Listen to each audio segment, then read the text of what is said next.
itu menjadikan generasi sekarang itu terputus dari akar ilmu pengetahuan mereka, tercerabut dari identitas mereka, dan yang nanti eksesnya parah, mereka kehilangan jati diri mereka.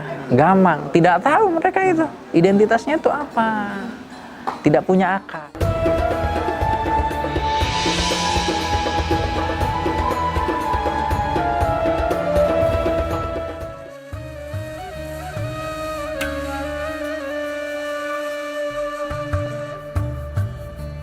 Nah, jadi ini penting, alhamdulillah, semakin ke belakang perhatian terhadap manuskrip keislaman di Indonesia dan di Nusantara itu semakin meningkat.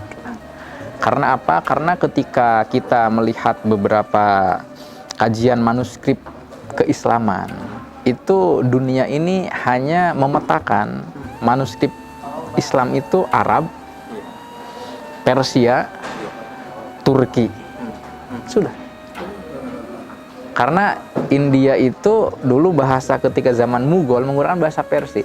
Sementara bahasa Nusantara, ya Melayu, Jawi, Jawa itu kurang mendapatkan porsi di sini.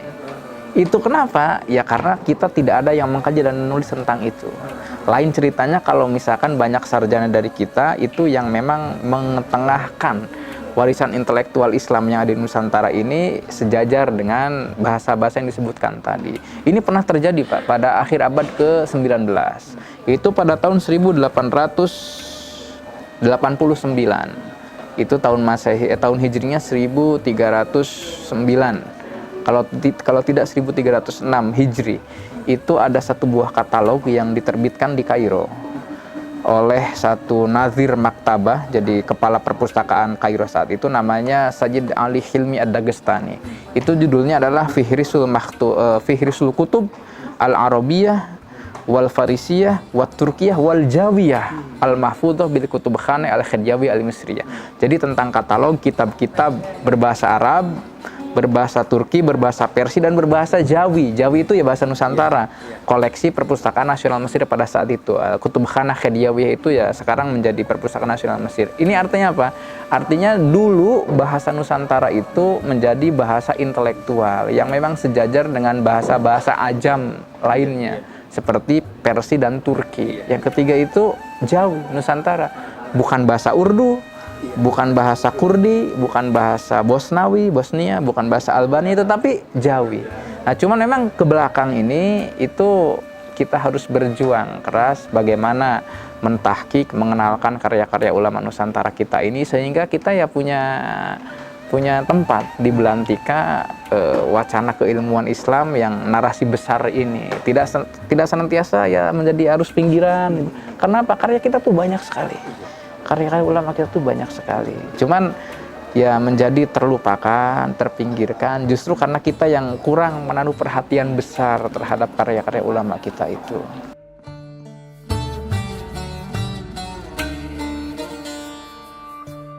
Itu kita memang harus banyak duduk bersama. Duduk bersamanya sama siapa? Ya sama berbagai kalangan lah yang memang punya perhatian. Lalu dengan para pemangku kebijakan. Artinya kita melakukan ini tidak bisa sendirian, Pak. Kita harus bekerja sama karena ini memang bukan pekerjaan yang mudah. Saya kasih contoh begini. Ulama-ulama Nusantara itu ada banyak sekali mereka menulis kitab-kitab tentang tata bahasa Arab dan dijadikan rujukan di dunia Arab. Ya kita bayangkan ya. Jadi contohnya begini. Kitab-kitab rujukan dalam kaidah bahasa Arab, tata bahasa Arab, nahwu, shorof, balaghah gitu ya. Itu kan zaman klasik itu dimulai dari Awamil Jurjani, ya toh? Lalu Jurumiyah, lalu Alfiyah, lalu ya ada balaghahnya itulah Bade, Ma'ani, Bayan. Saya kasih contoh misalkan begini. Kitab Awamil Jurjani itu karangannya Syekh Abdul Qahir Al-Jurjani. Yang menulis syarah terhadap kitab Awamil Jurjani ini itu orang Nusantara. Dalam bahasa Arab ditulisnya. Itu Syekh Ahmad Al-Fattoni. Wafatnya di Mekah tapi orang Nusantara dari Patani, Thailand Selatan. Beliau menulis syarah Tashilu Nailil Amani ala Awamil Al-Jurjani. Itu satu. Tata bahasa Arab ditulis dalam bahasa Arab, dijadikan referensi di Arab oleh orang Nusantara. Yang nulis orang Nusantara maksudnya. Yang kedua misalkan kitab Jurmiyah. Kitab Jurmiyah itu kan sangat populer sekali lah di dunia Islam. Di antara syarah kitab Jurmiyah yang paling populer itu adalah kitab Mukhtasar Jiddan, karangannya Said Ahmad Zaini Dahlan.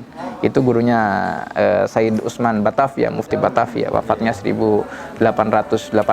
Said Ahmad Zaini Dahlan itu sekaligus guru daripada Syekh Nawawi Banten. Itu terkenal syarahnya Mukhtasar Jiddan, syarah ala Al-Jurmiyah. Yang menulis hasyiah, the great comment terhadap syarah Mukhtasar Jiddan itu orang Semarang. Namanya Syekh Ma'sum bin Salim As-Supatoni As-Samaroni Al-Jawi. Jadi orang Seputon, orang Semarang. Lalu Jurmiyah itu dinazomkan, Pak. Yang menazomkan itu ada Ad-Durrul Al-Bahiyah dikenal dengan Imriti, ada Al-Kawakib Al-Jaliyah. Nah, nazom Jurmiyah dari Kawakib Jaliyah itu ya disyarah sama Syekh Nawawi Banten. Judulnya Fathu Ghafiril Khatiyah Syarah ala Al-Kawakib Al-Jaliyah fi Nazom Al-Ajrumiyah. Itu baru 2 kitab ya. Alfiyah Ibnu Malik misalkan. Alfiyah itu salah satu kitab babon dalam referensi utama dalam ilmu gramatika Arab, nahwu sharaf ya. Yang mengarang itu seorang ahli bahasa Arab dari Andalus, dari Spanyol, namanya Syekh Jamaluddin Muhammad bin Abdullah bin Malik Al-Andalusi Al-Jayani. Itu Alfiyah Al-Khulaso. Itu yang menulis syarah terhadap Alfiyah itu kan banyak. Ada Al-Azhar Az-Zainiyah syarah Alfiyah, ada Al-Maqudi, ada Ibnu Aqil. Termasuk ada ulama Nusantara yang menulis syarah Alfiyah ini. Dari Senori Tuban, itu Kiai Abdul Fadl As-Senori. Judulnya Tashilul Masalik Syarah ala Alfiyah Ibni Malik. Lalu cucunya Syekh Nawawi Banten menulis Hasyiah Tadrijil Adani ala Syarah At-Taftazani ala Matan Az-Zanjani fi ilmi sorf. Lalu ada Kiai Abu Hamid Kendal, itu yang menulis As-Salsal fi Madkhol fi ilmi sorf. Artinya ulama Nusantara itu dalam bidang tata bahasa Arab pun mereka menuliskan itu, dicetak di Timur Tengah, dijadikan rujukan referensi oleh orang-orang Arab. Itu kan luar biasa, Pak. Yang nulis orang-orang sini. Itu merupakan satu warisan intelektual yang saya pikir orang kita harus tahu. Harus memahami tentang yaitu konstruk keilmuannya, dan yang paling penting itu harus mengetahui apa arti nilai keilmuan tersebut. Karena sampai sekarang dicetak ulang, Pak, kitab-kitab tersebut di Timur Tengah itu. Bukan hanya di satu negara. Misalkan kitabnya cucu Syekh Nawawi Tadrijul Adani itu dicetak di Haramain, dicetak di Mesir, dicetak di Beirut, dicetak di Turki, di Mardin, dicetak di Iran, dicetak. Ya, kita bisa bayangkan itu. Artinya apa? Menunjukkan mereka memang otoritatif ketika menuliskan ilmu-ilmu tersebut. Itu baru dalam bidang tata bahasa Arab, belum dalam tasawuf, belum dalam fikih, belum dalam yang lainnya. Itu kita bisa membayangkan bagaimana kayaknya. Cuman memang masalahnya ada semacam tanda petik ketidaksambungan antara kekayaan intelektual ini dengan generasi sekarang. Ya kan? Kita bayangkan ini ada kekayaan yang luar biasa banyak ini. Tetapi orang kita generasi sekarang tidak tahu akan kekayaan itu. Akhirnya ini ada di mana, kita ada di mana. Nah, ini yang kita ingin bilang ya, sebenarnya kondisinya ya memprihatinkan. Untungnya di Indonesia ini ada satu subbudaya, subculture yang disebut dengan pesantren dan majelis taklim. Karena di tangan pesantren dan majelis-majelis taklim inilah kitab-kitab warisan intelektual ini masih lestari sampai sekarang. Jadi warisan intelektual ini masih dipelajari, diajarkan, dihafalkan, bahkan ditulis ulang dan juga disyarahi. Artinya para kiai pesantren itu menulis karya yang tersambung dengan ini. Itu bisa kita sebut makanya pesantren ini sebagai skriptorium naskah Islam Nusantara. Skriptorium itu tempat menyalin naskah dan tempat diproduksinya naskah. Ya, kita bisa katakan seperti itu ya. Itu pesantren itu satu hal yang harus kita jaga betul, karena itu adalah identitas utama daripada kita punya Islam di Nusantara, di Indonesia ini. Nah, lalu apa yang harus kita lakukan? Nah, sebelum apa yang harus kita lakukan, apa dampaknya dulu? Itu menjadikan generasi sekarang itu terputus dari akar ilmu pengetahuan mereka, tercerabut dari identitas mereka, dan yang nanti eksesnya parah, mereka kehilangan jati diri mereka. Gamang, tidak tahu mereka itu identitasnya itu apa, tidak punya akar. Jadi kita bisa bayangkan pohon yang tumbuh tidak punya akar yang kuat itu akan mudah sekali ya digoyang-goyang angin, bahkan mudah sekali tumbang kan. Nah, makanya di sini penting sekali bagi kita akan sangat senang lah ketika kita menemukan ada orang, baik itu secara perseorangan ataupun kelompok, yang punya kepedulian terhadap warisan kekayaan peradaban yang luar biasa ini. Jadi mereka itu ada yang mau menginventarisasi, ada yang mau ya menyimpan, ada yang mau memperbaiki, merestorasi, ada yang mau menuliskan katalog atas itu, ada yang mau mengkajinya, ada yang mau mentahkiknya. Itu tuh juhdun azimun jiddan li raf'i mustawa hadaratinal islamiyah fi Indonesia. Jadi satu kerja peradaban budaya yang luar biasa agung sekali Pak itu Pak. Itu yang bisa kemudian mengangkat derajat peradaban Islam Nusantara ini sejajar dengan peradaban Islam di kawasan-kawasan lain. Karena nilai peradaban satu bangsa itu apalagi kalau tidak ditentukan oleh ilmu pengetahuan yang mereka miliki, dan ilmu pengetahuan yang dimiliki oleh masyarakat Muslim Nusantara itu tersimpan di naskah-naskah mereka.